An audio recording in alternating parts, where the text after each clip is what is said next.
Para acceder a la ventana de comando del Elevacacer 9 es necesario que en el current folder, la ventana actual, tengamos todo el programa diseñado. Y como y como está codificado en vez de en archivos.m en archivos.p, que son para que el código permanezca oculto y solo se puede ejecutar a través del command window y vaya más rápido, evitar que cualquier usuario del programa entre en el código, hacen exactamente la misma función que el punto .m, pero para ello debemos escribir en el command window el nombre del programa, el evacap o el nombre del punto .p como le tenemos escrito, 09. Lo damos a ejecutar y aparecerá el frontal gráfico de la ventana.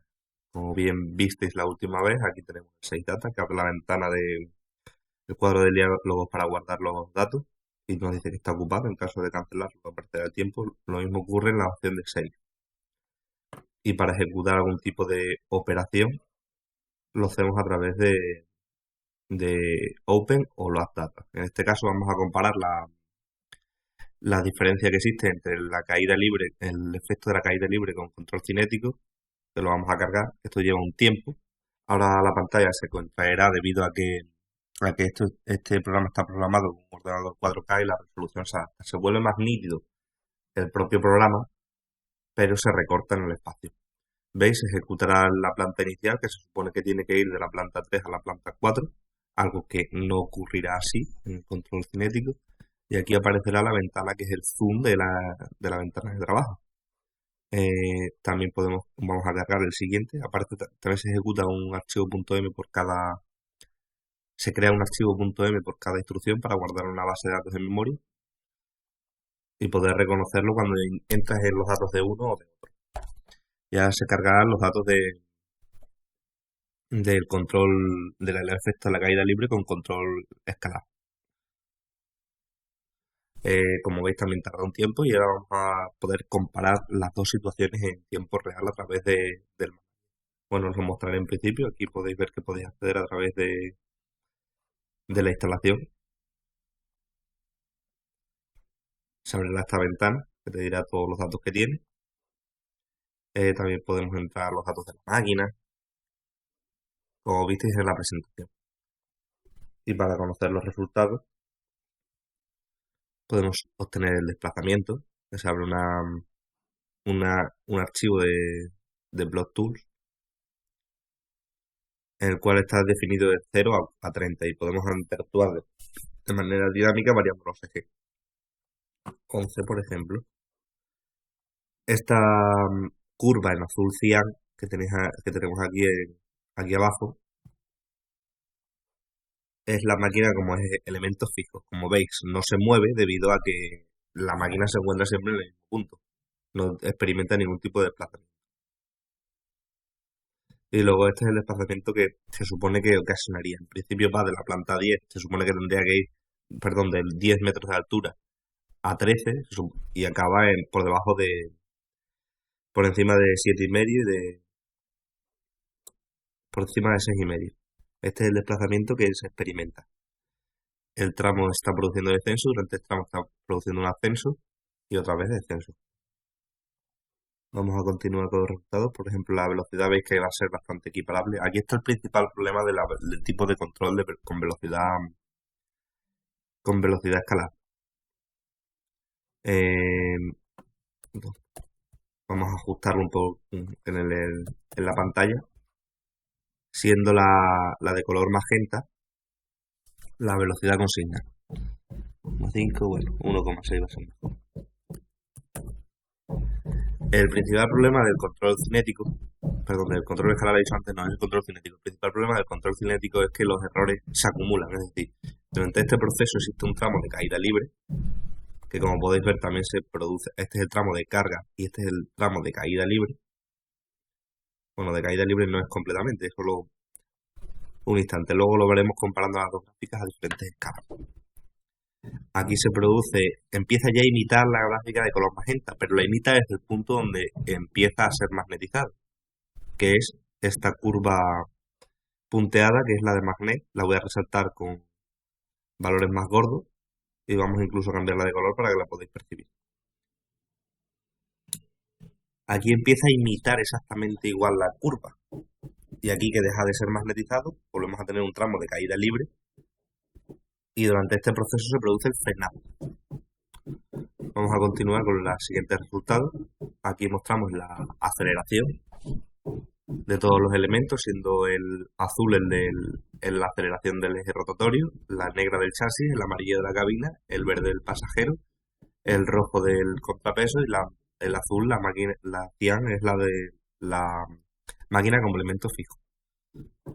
Luego mostraremos la tensión de los cables.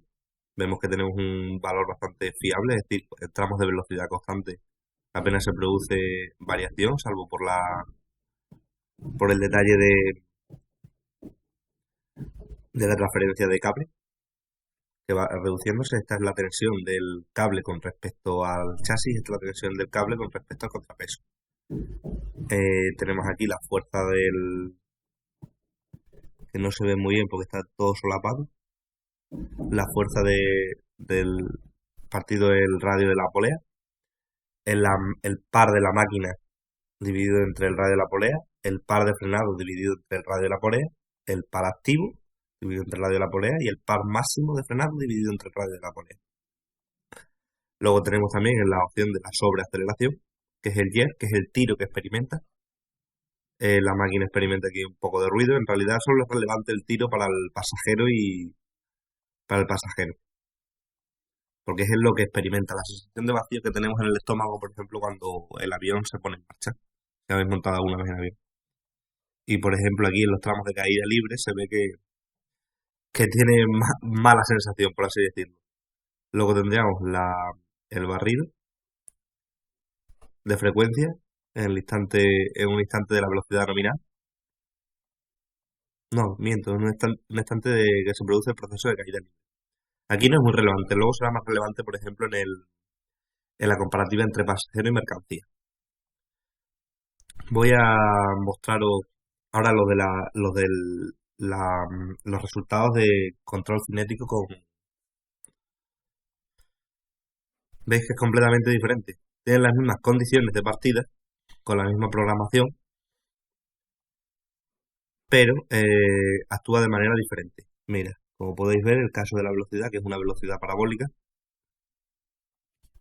todos estos datos cuando se ejecutan son exactamente los mismos que los del control escalar. Los efectos de la caída libre con el control escalar. Exactamente idénticos. Y aún así podéis ver que no son completamente iguales. Aquí tenemos la velocidad con un tipo de control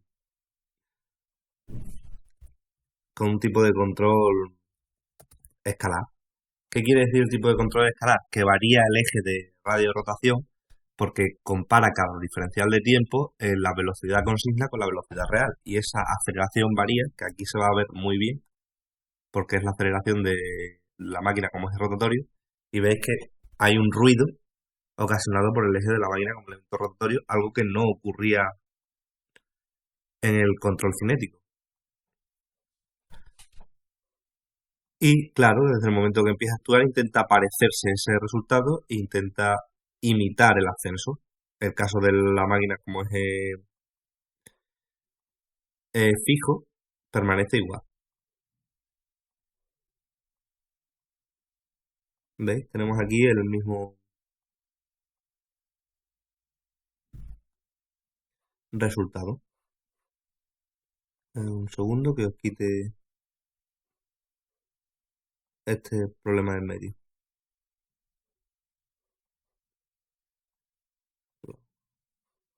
Es exactamente idéntico.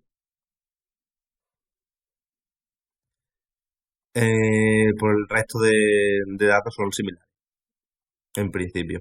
Ahora vamos a ver la comparativa entre las gráficas, más principalmente que son la de la distancia y la velocidad, el caída libre de control escalar de todas las curvas. Y vemos que experimentan un cierto sentido.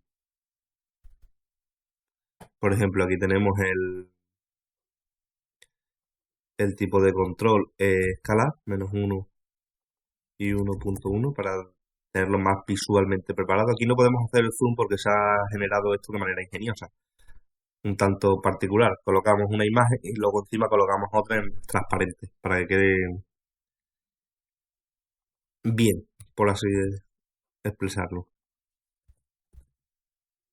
10, 15, más bien. 13 y 9. En la parte de la derecha, en el eje de ordenadas de la izquierda tenemos la velocidad y en el eje de ordenadas de la derecha tenemos el desplazamiento. Y como veis tiene mucho sentido. Aquí se produce el tramo de caída libre y como tiene velocidad todavía, velocidad negativa, se sigue produciendo un tramo de descenso porque estaremos asociados a las velocidades negativas al descenso. Aquí se produce una velocidad positiva, por tanto se produce el tramo de ascenso. Perdón, y aquí se vuelve a producir el tramo de descenso, produciendo la caída libre y la estaticidad. Ocurre exactamente lo mismo con la otra gráfica. ¿Veis? Tenemos que compararlos ahora. 1.5 y 1.1. Vemos las diferencias. Para utilizar los efectos del zoom es mejor hacerlo a través del,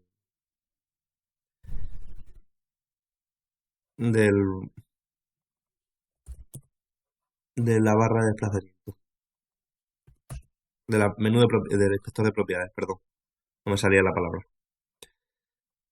7. ¿Veis? Observamos que ocurre exactamente lo mismo. Aquí se produce el tramo de velocidad negativa. Como seguimos teniendo en velocidad negativa, se produce un descenso cada vez más atenuado. Aquí hay un tramo de velocidad positiva, por tanto se equivale al ascenso. Y luego vuelve a ocurrir lo mismo. Tenemos tramos de velocidad negativa, por tanto se manifiestan en descenso, con diferentes pendientes. Os voy a mostrar ahora el vídeo, que sería de cada uno, de cómo ha ido realizando este desplazamiento. Este es el vídeo del control cinético con los efectos de la caída libre. Vemos entrar el pasajero, como podéis ver.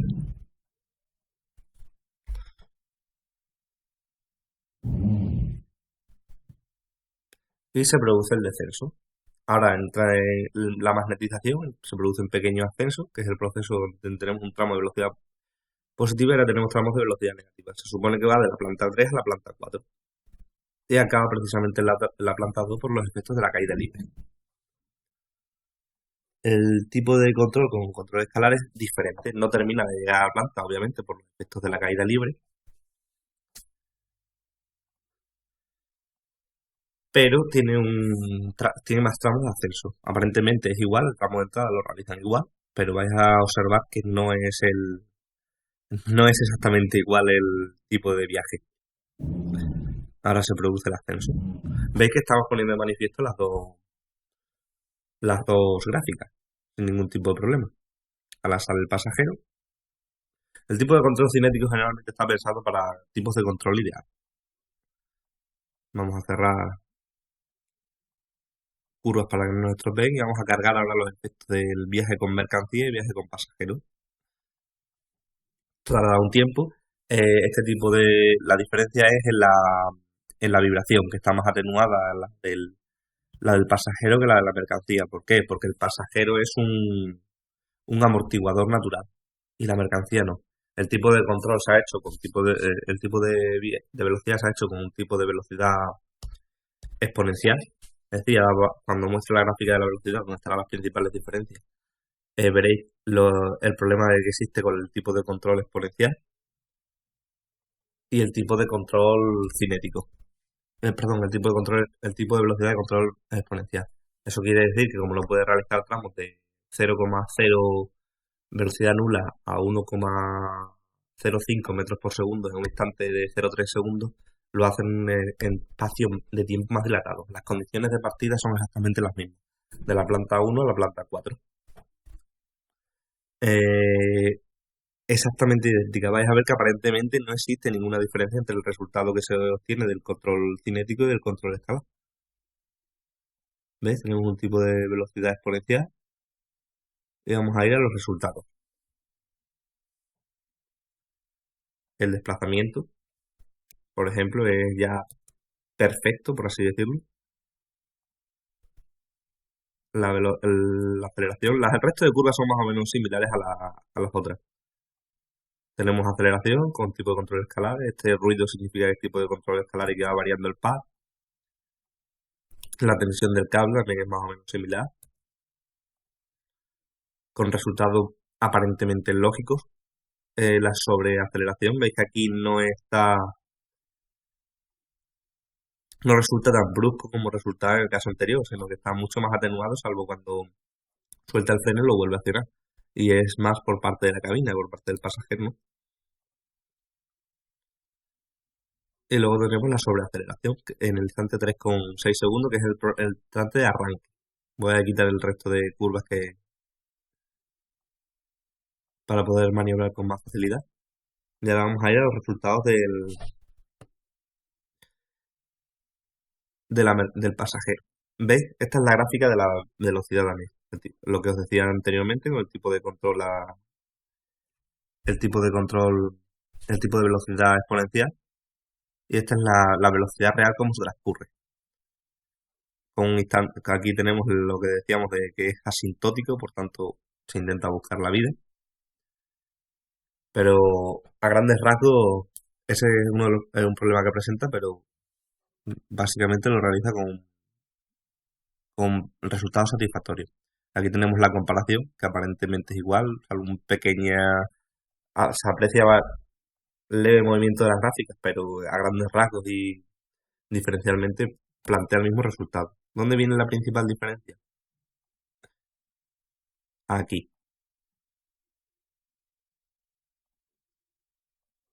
Este es el tipo de control de en el instante 3,6 de mercancía con una respuesta en metros por segundo en la frecuencia, sobre todo en el instante 7 Hz se ve que hay una amplitud mayor y en el caso del pasajero está mucho más atenuado. En la respuesta con 0,1 metros por segundo, partido segundo al cuadrado se aprecia mucho más. Este es el instante del pasajero, sobre todo en el instante de 7 Hz del arranque. Y aquí vemos que está mucho menos atenuado. Es decir, el pasajero porta como un elemento amortiguador, minimizando esa respuesta. Lo vamos a apreciar visualmente en el vídeo. Mira, se va a cargar el vídeo del pasajero, bueno, perdón, de la mercancía previamente, y vais a ver como hasta el instante de carga, vais a ver como en el arranque se produce una vibración mucho mayor, y cuando llega al instante nominal, eh, no vibra tanto. Las respuestas en el instante, a velocidad nominal y a velocidad nominal de pasajero de la mercancía no presentan grandes rasgos. Se le produce más en el arranque y en la frenada, que son los momentos más críticos para el pasajero. Veis que vuelve a vibrar mucho más. O para la mercancía, para las condiciones del ascenso, por así decirlo. Bien. Y ahora vais a ver cómo viaje con mercancía, viaje con pasajero. Y ahora vais a ver la comparativa con el pasajero. Veis que este manager nos permite interactuar entre los distintos focos de la instalación, pudiendo entrar en los datos de una en los datos de otra. Es muy versátil gracias a las bases de datos, que ves que está más atenuado, gracias a las bases de datos que tienen un nivel bastante alto. Llegamos a la velocidad nominal, vibra mucho menos, y ves que está realizando el mismo viaje en las mismas condiciones. Se produce el ascenso hasta la planta 3, hasta la planta 4, y ahora vemos cómo el pasajero salta de la instalación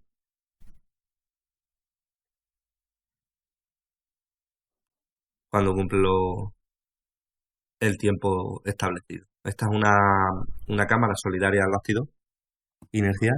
Y bueno, también lo que os decía, los datos que se van introduciendo aquí son datos que se introducen para darle al usuario la sensación de que una serie de datos, generalmente suelen ser la constante de rigidez, el número de plantas, son los datos que se dan para que el usuario tenga la sensación de que han sido introducidos correctamente todos ellos. Estamos trabajando generalmente con los datos de partida de la base de instalación y ya podemos dar por terminado la presentación del programa LVK. No antes sin mencionaros que, por ejemplo, este área, voy a remarcarlas un poco más. Este, perdón, este área de aquí se han creado